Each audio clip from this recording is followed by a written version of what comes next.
Oda is the oldest tofu factory in America. And at this shop, they're slicing up 3,000 pounds of it a day. And that's Jason, a former pro baseball player who took over Oda 3 years ago. Jason learned how to hand mold tofu the traditional Japanese way, from the original owners. It is very cheap to just buy a machine and just push buttons and out comes a block of tofu. But to actually handcraft it, it is definitely a lost art. But because of a growing tofu industry and a spike in soybean prices, Jason is juggling tradition with demand. I put in 11 and 12-hour days, 6 days a week. So does my mom. We visited the Portland factory to see how Jason's turning buckets of beans into this. Welcome to Oda Tofu. I get here at 2:30 in the morning, Monday through Saturday, make tofu and start the day.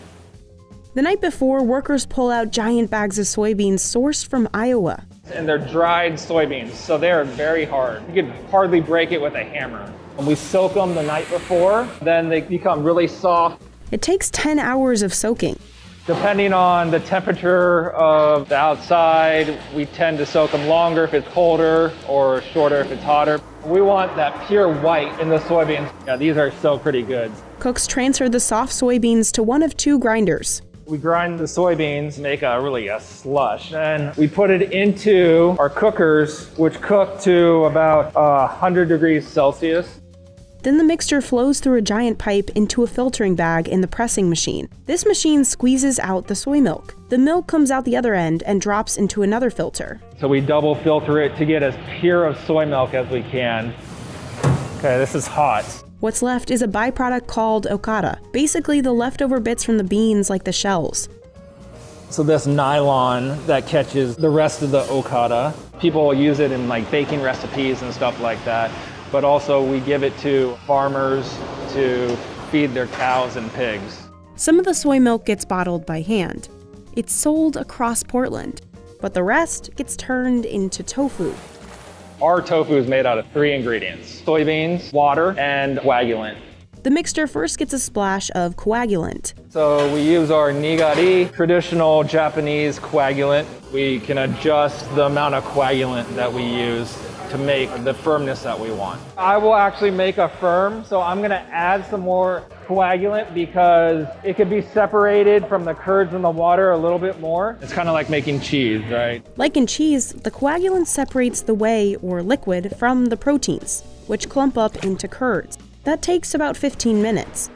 So this is what it looks like after it's curded. So these curds are actually nice and fluffy and soft. That scrambled egg-looking mixture is spooned into molds. Jason hand shapes it using a cheesecloth. So now we just gotta press them into the firmness that we want. It's pretty soft, almost like a water bed. We make medium, firm, and extra firm. It depends on how much water we squeeze out. The curds on the firm and the extra firm are finer and harder, so it's easier to get water out. The medium's nice and soft. A hydraulic press then helps squeeze out the water. After it's pressed, Jason carefully flips the tofu into a giant bath. He slices it along the lines from the molds. Tofu headed to restaurants is placed in buckets. Some of it gets fried into what's called age. So he is a master at chopsticks. Yeah, that is not easy to do with the flimsy tofu. Blocks bound for stores get fished from the water and put in boxes. From soaked soybeans to the final product, probably about an hour. Everything else is really controlled by hand. Although tofu originates from China, using nigari to coagulate is uniquely Japanese. Oda's recipe and hand molding techniques come from Japan and date back to the founding of the company. So Oda Tofu started in 1911.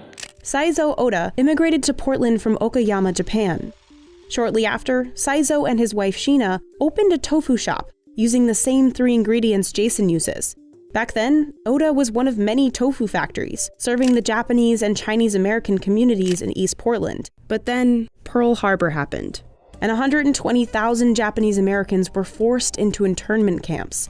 Sheena and Saizo were sent to a camp in Idaho. There, Saizo died a year after arriving.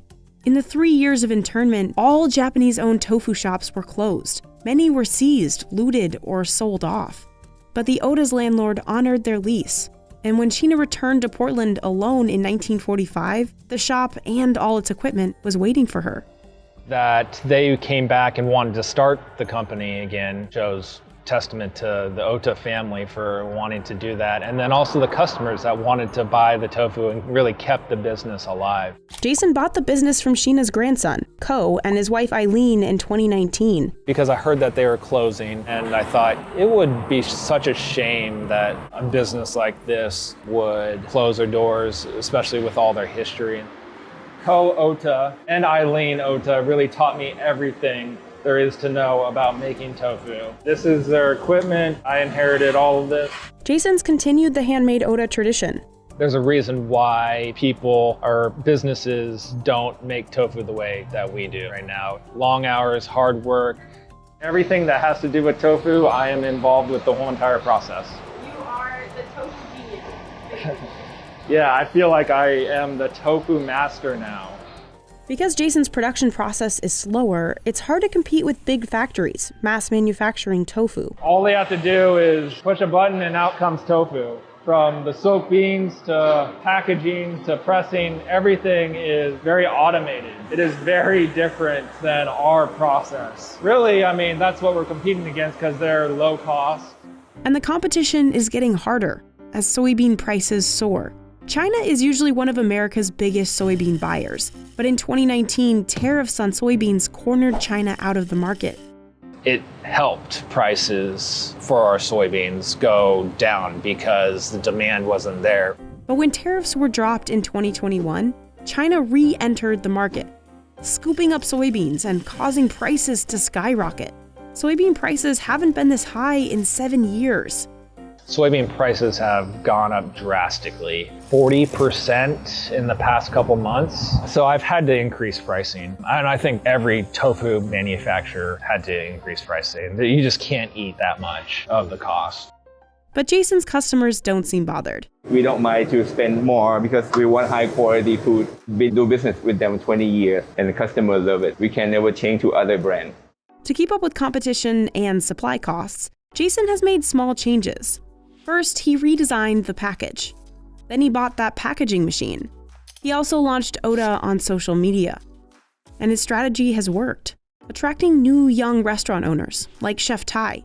He's gotten a lot of buzz for his sandos, made with Ota tofu. I'm from Japan. When I had their tofu, I feel like I was in Japan. So I'm gonna make miso tofu katsu, which is vegan. They're catchy for Instagram, people love it. Jason now sells Ota tofu and soy milk in over 150 restaurants around Portland. We are making about 80% more. And tofu is expected to keep getting more popular. In 2020, the global market was worth $746 million, and it's projected to grow by more than 5% in the next 6 years. Nutritionists say that's because it's rich in protein, amino acids, and nutrients. People are, I think, starting to be aware of that. Jason thinks he has two options to face growing demand: moving to a bigger space or opening up factories in other cities. But his biggest goal? Making sure tradition isn't sacrificed for innovation. I think it is such a huge part here in Portland and within the community. It is very exciting to own this business, but yeah, it is a huge weight on my shoulders. So good. Really? Come on in.